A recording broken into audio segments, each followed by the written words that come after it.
Hi, this is Freya from Otherworldly, and today I am taking a look at a Bento mesh head from LightStar. LightStar is a smaller player, a smaller brand on the mesh head market, but they have been around for quite a while, producing various roleplay items such as fantasy hairs, clothing, and shoes. They currently have four bento mesh heads out, two male and two female. And the one I am taking a look at today is the Athena mesh head. The other one of the female is called Marian, and the two male are called Apollo and Robin. And this is an Omega compatible head. You install a relay and then you are able to use Omega skins on it. Obviously finding Omega skins is not necessarily as easy. There's a lot more if you're looking for Katwa or Lilitka specifically. There are some brands that are straight up Omega in terms of the appliers that they take, like LAC and Logo, I believe. But skins made for their mesh heads don't necessarily work well on other heads. It could be the eyebrow area, it could be the mouth area, and so on. But I have found a couple of skins that do work on the head and that I feel make for very pleasing faces.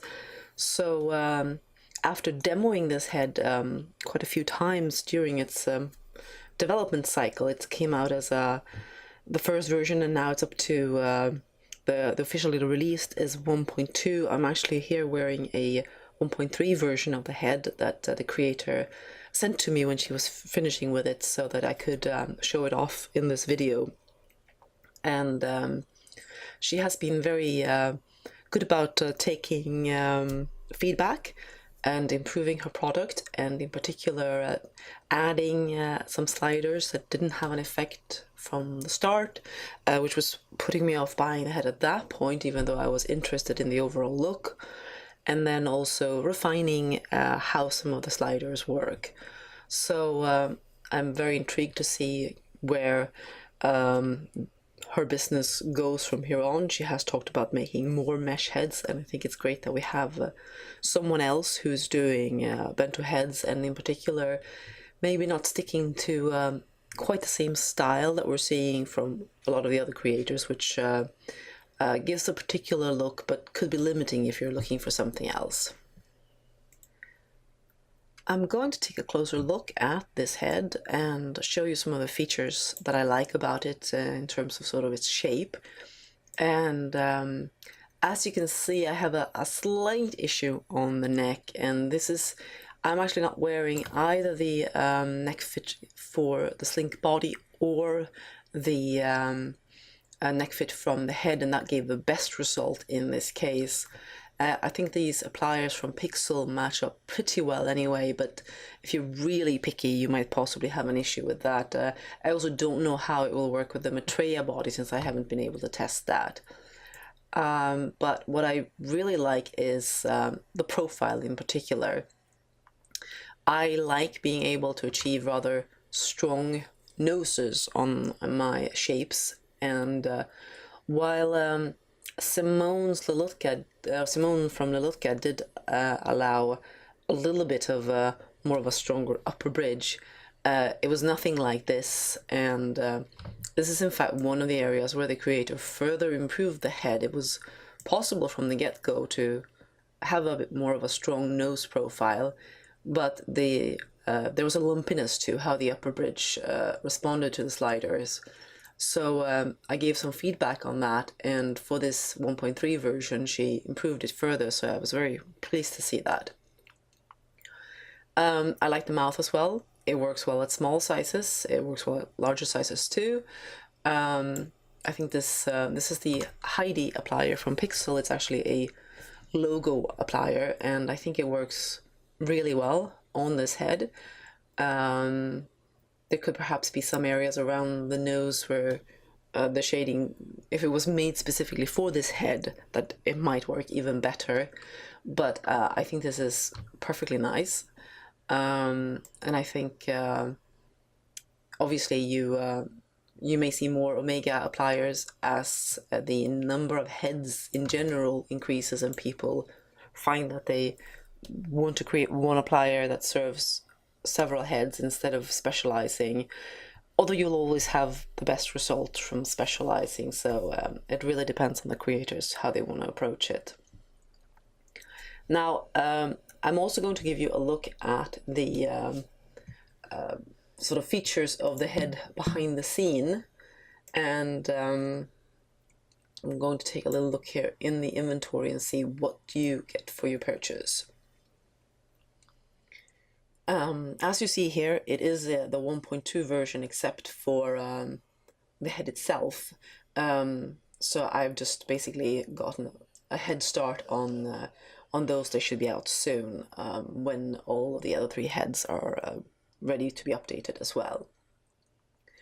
So what you get with your purchase is obviously you get your head, and you get 2 versions of it. You get a regular and an omega, and the regular is basically more fitted to the skin that it ships with, whereas the omega conforms a little bit better to omega appliers. In some cases though, you might want to try the other head and see if that works better, if your omega applier does something weird around the eyebrows, or in particular there I think was the main change. And both of them can have the omega relay installed, so they'll both work with omega. You also get an extra face layer that is for your makeup, so you actually wear that as a separate layer, and again you get it in the regular version and the omega version. The hair base, same there, it comes as a separate layer. Obviously this is not perhaps as polished as what you'll get with Katwa or Lilotka in terms of getting it all as one package, one HUD to control everything. It is a smaller creator, and some of these scripting bits are fairly complex, and the HUD creation and layout and all of that. So I can understand making it simpler, and personally for me what matters most is the end result with the head. Others may feel differently. And basically what you have then is you get the head, and you get different colors. So you get it in a, as you saw, you have peach up here, and then you get the dark, ebony, pale, and tan tones as well. So that's included in your package with the default skin. Unfortunately, the default skin does not come as a applier. So if you're using a mesh body, which most people are using, a mesh head probably will be, you will likely want to look for another head. The skins are tintable via the HUD, so you could probably match it up to another body as well. But I think that finding an omega applier is what's going to be the easiest route. However, I am going to show you what the HUD looks like and the functionality, because there is some functionality you will want to use even if you're using another skin. See, the skin itself comes with options for eyebrows and different eyeshadows, lips, nose, and blush. Kind of sort of roughly shown off here what it is that you're changing. You have eyelashes built in as well, and blend and mask options for those. Here you have your neck blenders. Taking off, I haven't actually tested, those are the alphas, yeah, so you take off part of the head, you take off your ears. What you will definitely use, most likely if you're not, even if you're not using the default skin, is the materials. I think I have it on low here, so it's not really showing up that much in the lighting setting that I have. But you can have materials on both the face and the lips. You also have options for full bright and glow if you're doing something fantasy like that. And then there is a separate HUD for the, let me see where I've got that one. There, for the extra face layer. And currently it actually affects makeups from other creators too, in that if I turn off blush, eyebrows, or eyeshadow, it does turn off makeups from third-party creators too. But I believe that that will be changed in an upcoming version, so that this will only control the built-in options. I could see the eyebrows being obviously useful. They are tintable. all the layers here are tintable, and then you will be able to use a no brow layer and use the built-in eyebrows. It does work pretty well with makeups. I'm going to, I think, illustrate with the, let's see, the Heidi skin that I am using right now has some makeup options. So we can, for example, add the eye like that. It works on the area or the all, not the HUD control. I'm still a little sort of not certain about what does what on Omega. And then you can add the lips as well. So you can have two types of makeup like that. Some eye makeups will go outside of the designated area. I had some Alaska Metro ones that were larger than the designated area, but a lot of them fit as well. And then you can easily, with this HUD, which I quite like, is the fact that it's all built in and you can easily clear both of them there. And I think I'm actually going to show you how the skin looks on, or how the head looks with another skin as well. And in fact, one from Alaska Metro. So first of all, I think we are going to take a look at the Kismet skin, which I want to use the Omega applier because it's an all-in-one. And then we change the body and we change the head, and I'm going to stick with the ginger. And as you can see, this is another Omega applier, which I think works really well on this head. The cheek shading is very nice, the lips work well, the brows work actually a bit better than on the Pixel skin because it had some issues out in this area which were obscured by the hair. The nose is working great as well, I think. So you do have some options out there when you're going for heads that use Omega and don't have a big brand following and specific skins made for them. We'll see what the makeup looks like here as well. That one works nicely too, and then we can add a lip color as well, and that works nicely as well. So you have Alaska Metro, that Pixel skin I mentioned it. I'm sure there are more. I've also tried oh yeah, the plastic as well. Maybe we should actually take a look at that one, a recent release from the plastic too, just to show you some of the options. I think I'll try the Hecate skin, not the male version though, because that will look really weird. And then the plastic has an absolute ton of appliers with each, so you get a really great amount of choice here. It's the Omega head applier with eyebrows. That's what I want. Obviously now the makeup here actually stayed on, so I'm going to use the LightStar HUD to clear off the makeup from the Alaska Metro skin. So in this case then I can use this by taking off the eyeshadow like that, and this to take off the lips.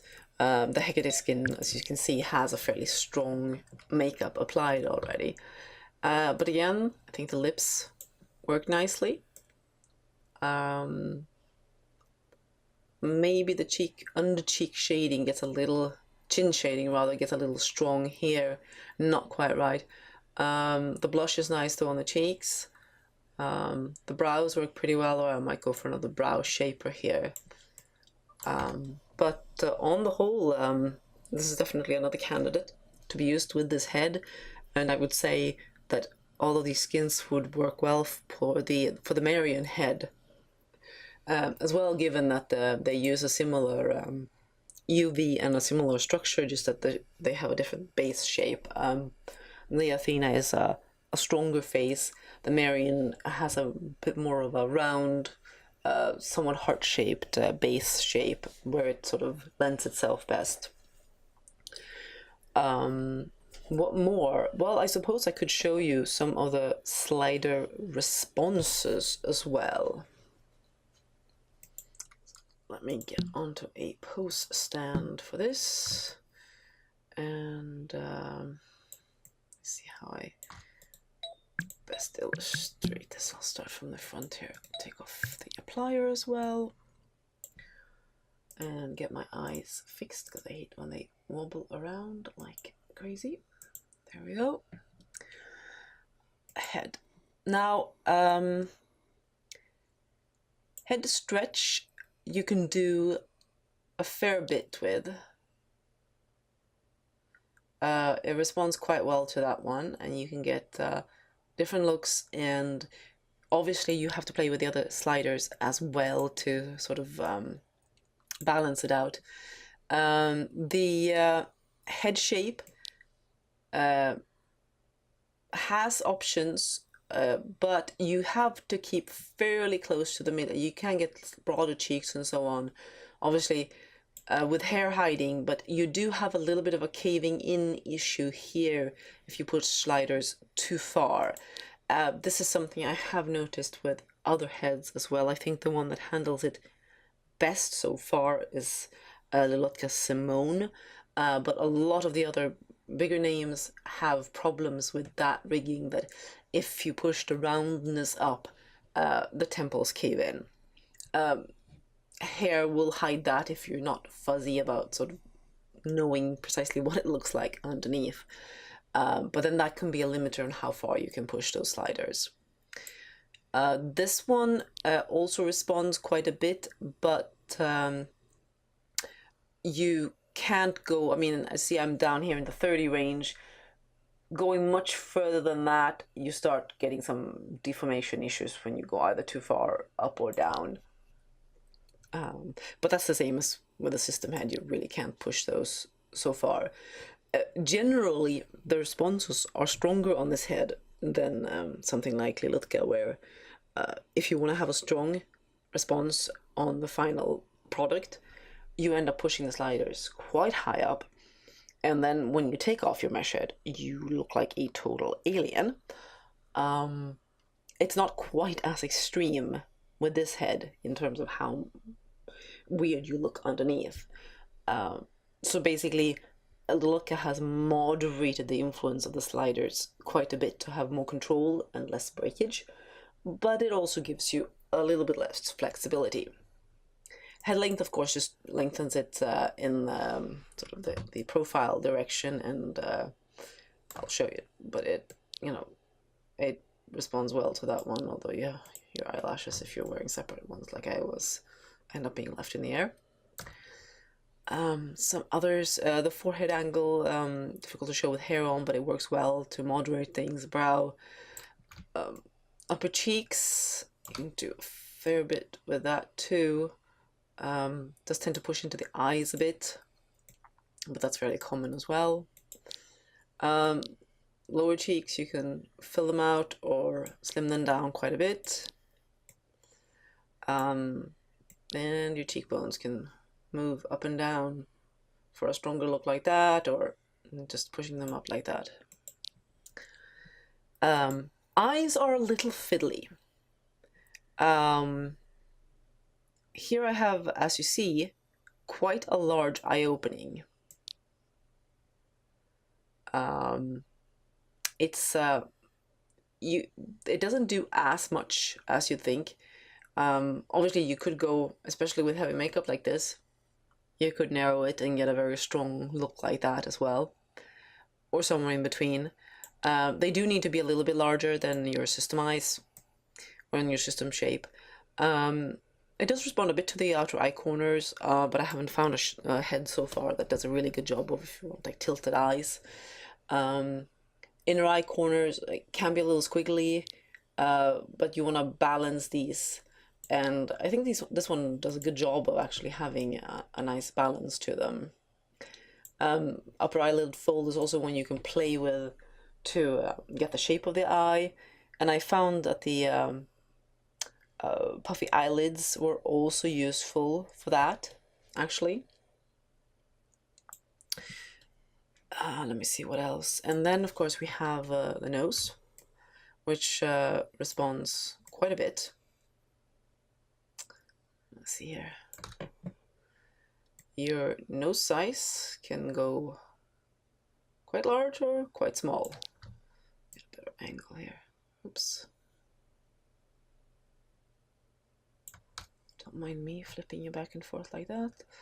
And width, of course, is from the front. Goes like that. Doesn't collapse too badly either way. Nostril width doesn't do so much, but you've got some variability. The nostril division, similarly, I have a fairly low. You have your nose thickness to fill it out or slim it down. And then let's go back sidewise and have a look at the upper bridge.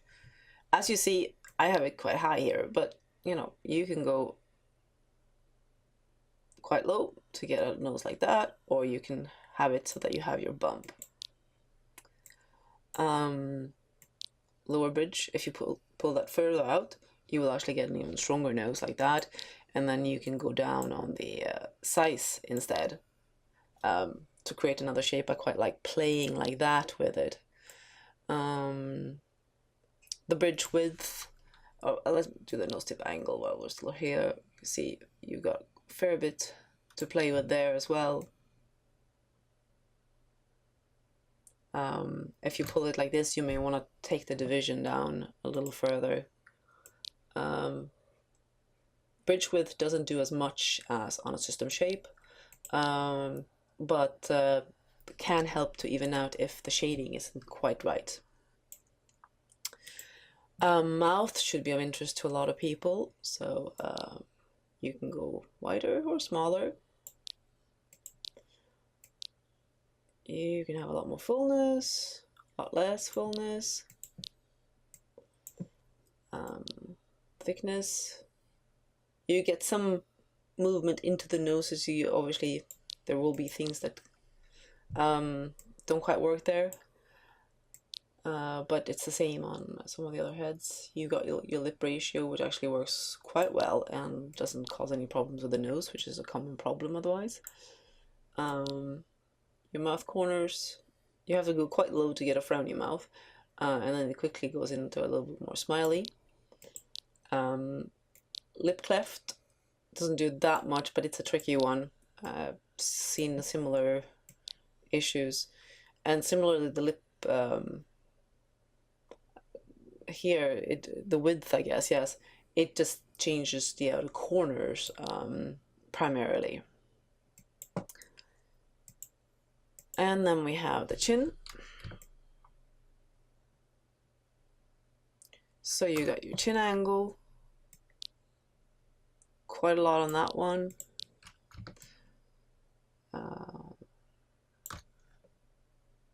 You have your jaw shape,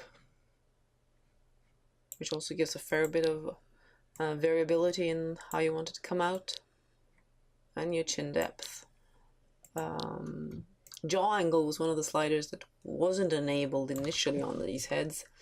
I mentioned that it would be nice to have, and as you can see, it just subtly changes the profile, and being different skins suit different heights, so it's a nice option to have. The jaw jut can be used to balance the mouth if any other sliders have caused a problem, and the jowls aren't actually doing anything. I think I just had it at 10. The clefts cannot actually do anything on any head. There are no bones for it. So I think that gives a bit of a sense of the capabilities of the Athena mesh head, or similarly the Marian mesh head of the female and the Robin and Apollo for male. They all have a similar setup in terms of HUDs, in terms of their rigging, and I think they are a nice versatile and very price-wise very well placed. These heads are 2,000 at the moment, and I think for compared to what some of the other heads cost, that's a very nice price range. And yes, some of the big players like Cat One look more polished in terms of their hoods and so on. Probably have more options for layering of makeup, although I haven't played extensively with that for the look ahead. But in terms of giving you more options for the type of head shapes you can make, you could have 2 of these heads for the price of a look ahead and still have some change left over. And there are expression packs sold separately at the LightStar store. I haven't really tested them out much myself. Some of them were looking a little strong, but on the other hand, I have found the same with the Cat One and the Lutka. There are very few that I really enjoy, that I find look natural. Most of them look a little goofy to me. The subtle mood selection ones on the Lulutka are in fact the best ones that I have seen, because they're so subtle. Other than that, in this video, I thought I would mention a little bit about the gown, and I might as well throw in a mention about the hair. So the gown that I'm wearing here is actually a new release from the Muses, and she released 3 different styles, sort of texture styles for this one model, and I'm going to show you a color each of these. I'm currently wearing the one called Lila in black and ivory. There's black netting over it. And then we have the Layla in gold netting and black and gold underneath. As you will notice, I am using the Maitreya size because for this one there was no Slink Physique size included. There's a Slink Hourglass, and then as you can see it covers also Freya and Isis, and then 5 standard sizes. But for a gown like this, Maitreya works fine. So there's beautiful patterning. So basically you have the choice of having either the gold or the black netting, and then a range of colors underneath it. And then there's also a simpler version called the Marcy, which is a bit more for the country girl. So here you have perhaps more of a linen and wool or leather detailing, and I do like the green with the red hair, I have to say. Very pretty fantasy medieval style roleplay gowns. Great selection of colors, and the Muses have actually just moved their store. They're still on the same sim, but they have a new store build, a bit of a new location, and they have moved in across from, or Sensifine has moved in across from them, so they have a nice little courtyard together and the stores on each side, and it looks absolutely gorgeous, and that should be the perfect place to stop by for fantasy gowns and other fantasy clothing.